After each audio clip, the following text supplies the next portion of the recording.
মৌসুমের এ সময়ে পর্যটকদের ভিড়ে মুখরিত থাকার কথা কুয়াকাটা সমুদ্র সৈকত। তবে সংসদ নির্বাচনের কারণে প্রায় 1 মাস ধরে পর্যটকদের আনাগোনা কুয়াকাটায় নেই বললেই চলে। ফলে সমুদ্র পাড়ে অলস সময় পার করছেন স্পিডবোট চালক ও ফটোগ্রাফাররা। একই অবস্থা ক্ষুদ্র ব্যবসায়ীদেরও। নির্বাচনের 1 মাস আগে থেকেই আমাদের বেচা কিনা কম। পর্যটক মৌসুম হিসেবে পর্যটক খুবই কম। শুধু ক্যামেরাম্যান না, আরও এখানে পর্যটন এলাকায় যত ব্যবসা বাণিজ্য লোকজন আছে তাদের সবার অবস্থাই খারাপ।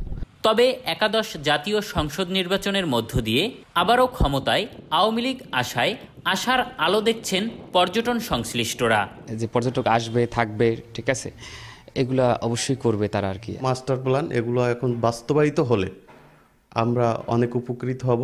এদিকে পৌর মেয়র জানালেন, আওয়ামী লীগ সরকারের নেয়া বিভিন্ন উন্নয়ন প্রকল্প ও মাস্টার প্ল্যান এবার কার্যকর হলে আগামী 5 বছরে বদলে যাবে কুয়াকাটার চিত্র। এই সরকার 5 বছর আছেন এবং থাকবেন, তো আমার মনে হয় এই 5 বছরের বেশি দিন এই কুয়াকাটার উন্নয়নে আমার মনে হয় লাগবে না। এই 5 বছরই সর্বকিছু মনে হয় উন্নয়ন হবে ইনশাল্লাহ। শুধু পৌর কর্তৃপক্ষের অধীনে বর্তমানে কুয়াকাটায় 140 কোটি টাকার উন্নয়ন কাজ চলছে। গত 10 বছরে আওয়ামী লীগ সরকারের আমলে কুয়াকাটাকে আধুনিক পর্যটন কেন্দ্র হিসেবে গড়ে তুলতে ইতিমধ্যে সম্পন্ন হয়েছে মাস্টার প্ল্যান। আরও 5 বছর ক্ষমতায় থাকছে এ সরকার।